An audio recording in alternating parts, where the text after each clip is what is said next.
Hello, everybody. My name is Michael Hicks, and I'm an independent game designer and musician. And today I'm going to give you a quick overview of pretty much my career in making games. I started off as a hobbyist, pretty much, just doing this for fun, and I ended up shipping a game on PlayStation 4 last year called Pillar. So I'm going to try and briefly walk you through my whole process and how I got here. But before I jump in, I want to give a quick intro. I'm 23 years old. I've been making art for around 18 years. I'm a self-taught programmer, designer, musician. I do marketing, PR, sound effects. Usually, my games are only a team of two. I usually just work with an artist. And in my 23 years of life, I made 15 albums, 8 video games, and several short films. And I stumbled into pursuing games as a career in 2011. And the reason I'm saying all this stuff is because a big point of this talk is I think anyone at this point can make games for PlayStation 4, Xbox One, or whatever your dream is. I don't really have much of a technical background or anything. I wasn't even that good in school. The only advantage I did have, though, was my dad was into computers from the very beginning. He had the Commodore 64 or whatever back in the day, you know. So when I was growing up, I was around computers, and he was in a band, so he had recording equipment. So I was lucky in that aspect. I was around the equipment, and I could experiment with it when I was 5 or something, right? But besides that, I think the barrier of entry to do what I've done is pretty much a computer, an internet connection, and a lot of motivation. So early grade school is when I started programming or messing around with code, I guess you could say, for games. In early grade school, I was making short films and CDs with my dad's equipment, and I started making websites for it on this web editor called GeoCities. The older people might remember that. It's gone now. And on GeoCities, they had some small games on there, like tic-tac-toe, stuff like that, that you could drag and drop onto your website. And I started messing around with that. You could dig into the code a little deeper. So I saw how tic-tac-toe worked and play around with the code a little bit. That was in 2nd or 3rd grade. And then 4th through 6th grade, I started finding free samples online and rearranging the free samples to kind of create my own game. I put that in quotations because it's not really my game, but I'm getting more experience. Around 7th grade, this API called XNA was announced. And what XNA is, it's a programming API in C# that lets anyone make a game for Xbox 360. And at the time, this was really liberating. This was the first time anyone could make a game for Xbox 360 and release it. It was a big deal at the time. And when I read about it, I was like, oh, wow, that's awesome. I was really excited. So I went out and bought a book to try and learn how to do XNA code. And in 7th grade, I tried to make an XNA game, but I failed. I couldn't figure out how to program in C#. The book I had bought was way over my head, way too advanced. It assumed I had a bachelor's degree in computer science, but I was in 7th grade, right? So it was too much. So I was like, all right, I need to, it was disappointing. I was like, maybe I can't do this. But I thought, no, let's just take a step back. So I bought this other book called Game Programming for Teens, because based on the title, I thought, that's more towards my level. I got that book, and in 8th grade, after reading it from front to back, I made this. It was called Cube Wars, very basic game, nothing too special, but it was hard for me to make that. I remember being very proud of just getting a simple shooter like that to work. And I learned some things already with this first game, and I felt that making a game was magical or spiritual. And what I mean by that is, when you're designing a game, you feel like a god, you're creating the rules of the world, laying all these people in and stuff. I thought that was awesome. It inspired me to want to keep going and make more games. And also, I found out that I was very confused by a lot of things. I didn't even really fully understand what I was doing when I programmed that game. But I was very driven to try and understand things, right? I love that feeling of being totally confused because I want to have the feeling of eventually getting it, if that makes sense, right? So that kept me going. And I was really proud of that game, and when I brought it to school to show it in front of a class I had, everyone thought I was lying, and they didn't think I really made the game. So that was kind of disappointing, but that's another point I want to make in this talk, is I feel to do any type of entrepreneur or indie games, you have to be motivated because you want to make the game, right? Because there's always going to be people who are like, oh, talk crap or whatever, and that's just part of doing it, right? So after this, I had a dream, and I was a big fan of Star Wars Rogue Squadron. I don't know if anyone remembers those games. I grew up playing those. I wanted to make a 3D space shooter that was kind of like those games. I wanted to make it in XNA, and I wanted to release it for Xbox 360 on Xbox Live Indie Games. There were some problems, though. I was really bad at math. I dropped out of math in high school, actually. I was like a C or D student somewhere in there. And to do 3D programming, you had to understand very complex math. And at the time, I was in grade school, so I went to my teacher for help, and she's like, I can't help you, I don't know what you're doing. So I had like no support network there. And on top of the math, I still didn't really understand C#. That game I showed you before was using a programming language called Blitz Plus, which is like a very, very basic programming language based off like Visual Basic, if anyone's familiar with that. So again, just like I did before, I took a step back. I said, all right, this is a lot to handle. Let's take it one step at a time. I knew that what I was programming was too attached to the book, right? Like that 2D space shooter I made, that's pretty much all I knew how to make, so I needed to challenge myself to go outside that. So my solution to all these problems was I continued to make small games in the Blitz Plus, the easy programming language, right? I made 2 games around this time. The first one was called Spiky, which was just this guy, going across the screen and spikes fell down, and you'd avoided them, nothing too special. And then the second one was a little more ambitious. This was like a very small 2D RPG called Knight's Realm. It had maybe 8 areas or something like that, maybe 7 quests. And when I was working on that game, the Knight's Realm game, I started to enlist work from freelance artists on gamedev.net. I didn't tell them I was like 13 or whatever, because they didn't ask, but they probably would have been, asking some questions. And after I made these 2 games, I finally felt ready to pursue this XNA 3D game. But, oh wait, no, I wasn't. I made first, before I went to the 3D game, I made another 2D game, which was like a sequel to that Cube Wars game. I always forget about this because I actually lost it. My computer crashed, and I didn't back up, so I have nothing from it. So just believe me when I said I made that. You should always back up. That's important. So at this time, this was like 2008, something like that. I played in a band. We played shows around St. Louis. That was kind of where my passion was at the time. So I didn't really make games. The game thing was on hold for a little bit. But then in 2010, the band broke up, and I felt motivated to come back to this 3D space shooter game. But I still didn't know the math. And like I said, I dropped out of math in high school, so I found some examples online that were kind of doing what I wanted to do. And basically what I did was I took them and back engineered the code.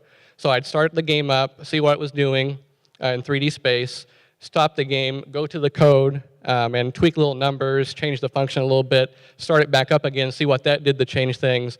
I did that forever until I figured out the basics of it. So this was in 2010. It took me around 6 months, and I finally made this game. Then I ran into another problem, and that problem was I was 17, and to legally release it on Xbox 360, I had to be 18. So they said, no, that's not going to happen. So on my 18th birthday, usually, it's a big birthday for people. What I did was I submitted this game finally to Microsoft.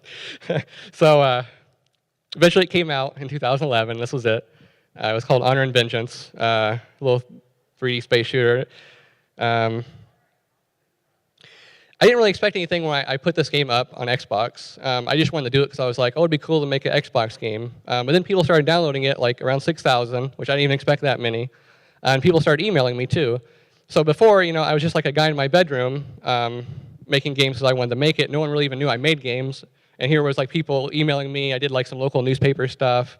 I was on some podcasts, stuff like that. And that was really awkward. When I go back to those interviews, I was stuttering and it was so weird. But like everything else, I want to stress that some of us aren't very good at public speaking, but it's a skill like everything else. You start off kind of sucking or whatever, right? And then you practice and humiliate yourself enough, you eventually get there. So it was around this time, I was like, wow, 6,000 people downloaded it. Maybe this could be a real career for me. So I quit my summer job. I was working at Kroger at the time, stocking at midnight. And my parents were furious. My dad, we had huge fights. He's like, you're going to go make video games? Yeah, that's never going to happen or whatever. And I quit my job anyway, and everyone hated me. But I really believed I could do something. So after 6 or 7 months of work, I decided to release this sequel here, Honor and Vengeance 2. Notice it's got a heads-up display now, so you can see where the enemies are coming from, because I annoyed people in the first one. Some nice improvements to it. And the things I took away from this was the game was better received than the original. More people got into it. I listened to the feedback I was getting on the first one about the heads-up display and other things, And I got a lot more press attention. The trailer I did was on the front page of GameTrailers.com, rest in peace. And Kotaku did they do an end-of-the-year roundup thing. They mentioned my game there, so that was really cool, But most importantly, I think I finally solidified my programming chops. Like, I felt comfortable programming my own code and debugging my code and maintaining everything I needed to do at this point. But at this time, after releasing this game, I started to question things from the game design side, because at the time, I was programming games. I kind of thought programming and design was the same thing or whatever, and it's not. So I started to ask some more questions about game design. And I was in college. I left after that game came out. I went to Full Sail University down in Orlando, Florida, if anyone's familiar. And I started to ask some questions about games. The first one, and they kind of led to each other. Like, the first question I had was, what can I make besides space shooters? Because like 3 or 4 of my games have been space shooters, and like I want to branch out a little bit. What else can I do? Then I started to ask, what can I do that big studios can't do? Because at the time, I was trying to make these 3D games that mimicked like AAA graphics or whatever. Like, I was trying to be like a budget AAA experience or whatever. And the truth is, like, as a team of 2, I can't really do that, right? Like, those people, they usually have like hundreds of people on the team, more manpower definitely than I'll ever have. So I need to take a step back and maybe not pursue that path. Like, what makes me unique and what's going to make me stand out from this big crowd of games? And then I started to ask, why are most games about killing people? Because I looked around at the industry and like, I got like official Xbox magazine. I'd open up and see what the previews were, and like almost every single game, minus like one, was like a first-person shooter or like a game with swords slaughtering people, right? And I looked at my own games too, and it's like, I'm kind of doing the same thing. So that led to that question. And then I started asking, why aren't video games more meaningful? Because I was in college, and at the time I was surrounding myself with a lot of like film and music that was changing my perspective on things in life. And what I mean by that is, you watch a movie sometimes, and maybe a person in the movie is from a different background than you, and it makes you consider things that you hadn't considered before.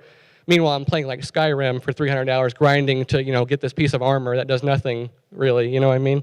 So I started to get very frustrated with games, and I started continuing to question things at a deeper level. So I started to kind of have a new approach towards game design. I started listening to talks by Jonathan Blow and playing games by this guy called Jason Rohrer. He's one of my favorite game designers. And because they were kind of having similar questions to what I was having.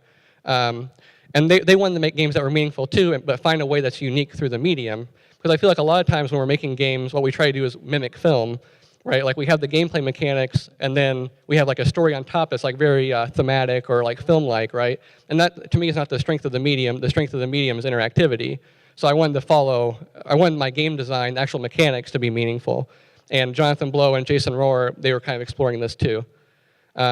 So I kind of came to this conclusion that I'm interested in making games that have a story or meaning, but I don't feel like narrative story works that well in games. And what I mean by that is, if you're having like a dialogue, you're trying to have like a serious dialogue scene here, where the CPU or whatever is trying to give you like a very sad story or something, and you're like controlling the player, you can start like jumping up and down and firing your gun up in the air. Meanwhile, they're still talking like this sad scene or whatever. It's like, what I mean? Like, it doesn't make any sense. Like, as long as you have the player in control, like, they can do all these different things that you can never account for. So I feel like narrative story or like interactive fiction is kind of at odds with interactivity, right? But I knew that, all game rules teach something, even when they don't intend to, I guess, right? A quick example is, when you're playing Mario, and you've just started up the game, and you see a Goomba or whatever they're called, and you walk across and you hit the guy and you die, you learn, oh, hey, I can't hit those, and like something's being communicated there. So I started to think, well, if is a way of communicating ideas, maybe I can use that to convey a story or a deeper meaning. And in 3 to 4 months, I made this game called Sententia for Xbox 360. And basically what it is, it's a game about bullying and pursuing your dreams. And you play as this little goblin guy down there. And he's from this goblin village. And the village has been stuck in this forest for hundreds of years. No one's been able to find a way out of the forest. But he thinks he's going to find a way out by building a series of bridges throughout the forest. So you see there's like a little puzzle mechanic there, building the bridge. And in between building these bridges, you run into these bullies that fight you with their own words. So they're like firing words at you, and you have to fire words back. And each section in the game I designed with a specific message behind it that I hoped the player would get. It was around this time, also, that I coordinated the Indie Games Uprising 3. And basically what that was is a group of developers that banded together to promote their games. So it was like 8 or 9 of us or something. I was one of the 2 main coordinators, and Sententia was in it. And it did pretty well. We got coverage from almost every major games website. And this is when I started to learn a lot about marketing and promotion. Because, at first I was just like, all right, let's throw the game up and I hope people come and see it. But really, you have to work to get the word out, right? You can't just expect people to come to you. So I learned a lot about that. It was promoted on the front page of Xbox Live. I worked with Microsoft, Major Nelson, to make that happen, and there's Cententia on the front banner. That was in 2013. So my takeaway from this was around 30,000 people downloaded it, but unfortunately, it was largely rejected by most people. Most people didn't like the game. And what I found was, I was trying to listen to the feedback, what they had to say, but most of it was toxic and not very constructive, right? It was more like, this game sucks, this is the worst game, you should leave games, never come back type of thing, right? It wasn't like, hey, this is what you should do to improve it, right? So yeah, it kind of sucked, and you have to deal with those people publicly too, they're tweeting at you, and so I learned a lot about that. And I had so much attention, people tweeting at me and stuff, that I had a mental breakdown. I went into my closet, I remember. I just closed the door, I just sat there, I couldn't function. I got off the internet, I couldn't handle it anymore. It was just too many people coming at me or whatever. It was disappointing because I felt the game did some things right, but it was flawed, right? I made it in 3 months, I made a lot of newbie platformer mistakes, but I saw some people actually get behind or figure out the meaning that I was trying to convey. I'd see people write comments on YouTube or whatever. So I was like, hey, it's not so bad. I'm on to something. Just keep going, right? So for 2013 to most of 2014, I silently left the scene, which pretty much means I just got off Twitter and stopped reading what people said. I did read some of the reviews over and over, trying to understand where I went wrong with this game. And I wondered if maybe I was fooling myself, maybe I wasn't being honest. Maybe the game really did do everything wrong, like people were telling me, right? But I decided that the mistake was in the hook. The game was very frustrating. There were little things like the jumps were really hard to make, stuff like that was very frustrating. But like I said, inspired by what went right, I kept working on another game. And this game was called Pillar. And what Pillar is, it's a collection of mini games where each game represents a different type of personality we find in people. So there are introverts that lose energy when they're around others for too long. There's extroverts that expand energy when interacting with other characters in the game. Pretty much it was trying to model the Myers-Briggs personality test in gameplay mechanic form, if that makes sense. I started in August of 2012, and after I graduated college, I worked on it full-time. I ran into some problems, as usual. I was originally planning to bring the game to Xbox One, but I built the game in XNA, like I mentioned earlier, and that wouldn't run on Xbox One, so I was kind of screwed. But I was at GDC this year when I kind of found all that stuff out, and I ran into a developer friend of mine, James Silva. He did Salt and Sanctuary was the recent one he did. And he was like, no, you don't, go talk to Sony. They're bringing XNA support over. I was like, oh, really? That's awesome. So he kind of brought my hopes up a little bit. I sent the game to Sony, and they signed me on as an official developer and all this. I started to do the business stuff. I formed an LLC to work with Sony, all that. And pretty much I just worked really hard in the game for a year or so. I worked 14-hour days. I learned a lot about not burning yourself out, right? I was just working nonstop because I wanted to, because I felt like I had something to prove to people. But you have to have social time too. You have to balance all that. So learned a lot about that. But finally, the game shipped last February to be exact, for PlayStation 4, Steam, and Xbox 360, not Xbox One, because I still couldn't bring it over. So over 315,000 people downloaded this game. It had kind of a mixed response. People either really liked it or they really didn't. But the good response that I got was really great. To give you an idea, some people said it was the most innovative game since Braid. Other people said it completely failed on every level possible. So, very mixed response.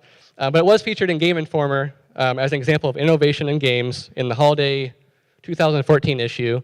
It was pretty cool because they picked 4 games. I was one of them, and then the guy who made Papers, Please, he has a new game that was also featured, and I really like his stuff, so that was really cool. And the biggest thing I took away from working on Pillar was I finally found my voice as a game designer.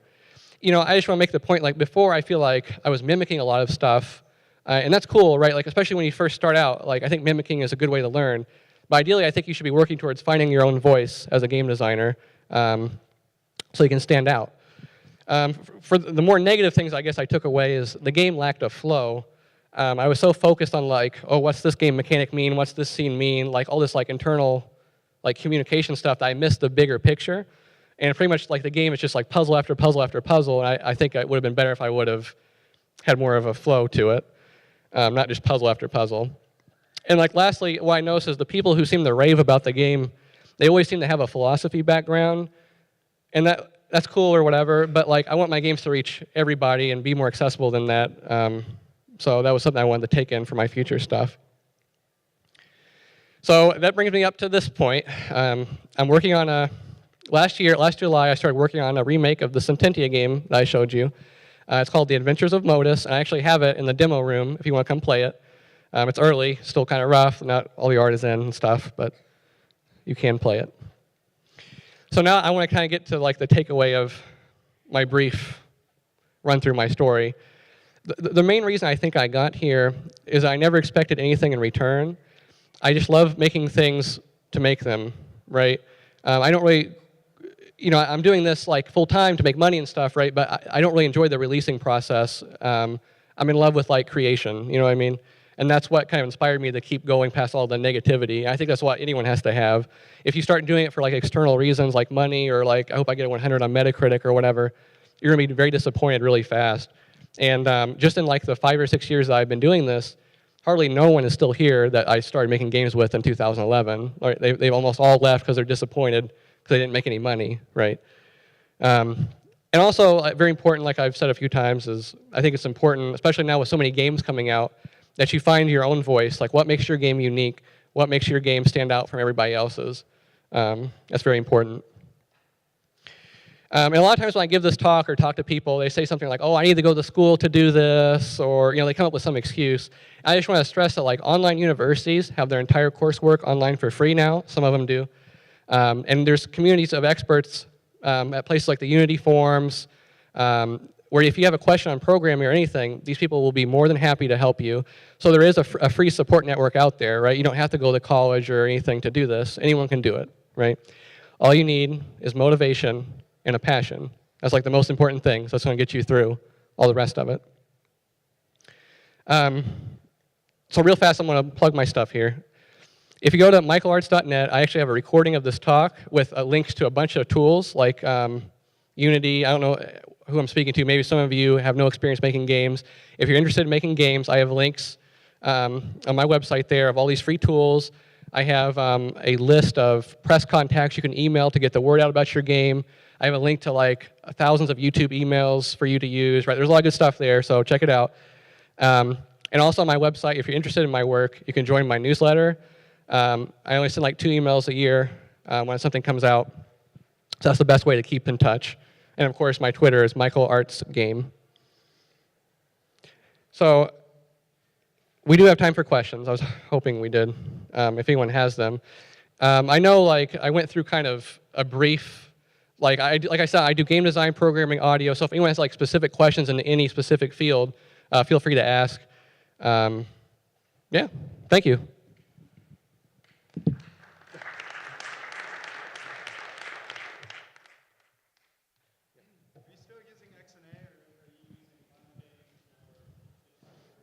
Okay, yeah, he asked if I'm still using XNA.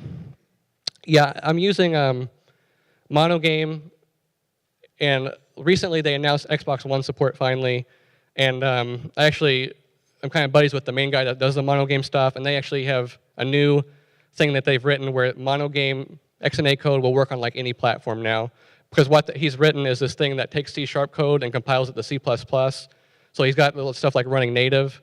So I guess the future is really bright for Monogame if anyone wants to use that. So yeah. You have a question? My Twitter was Michael Arts Game. It's at the bottom. Yeah.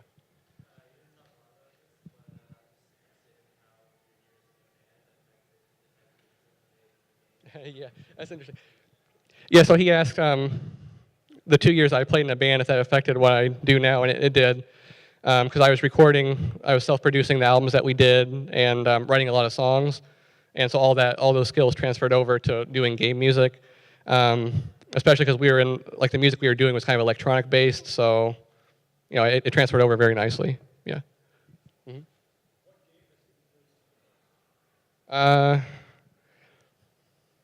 Well, definitely something by Jonathan Blow. Like at the time, it would have been Braid. Like his whole like philosophy towards game design is like my thing. Like I really am interested in his work. At the time, Braid, but like lately, The Witness has been a big influence too. That just recently came out. But I'd also say like Jason Rohr's stuff. He made this game called Passage and Gravitation. They're like free downloads on his website. They're very inspirational to me too. So yeah. Any more questions? We good? Thank you for coming.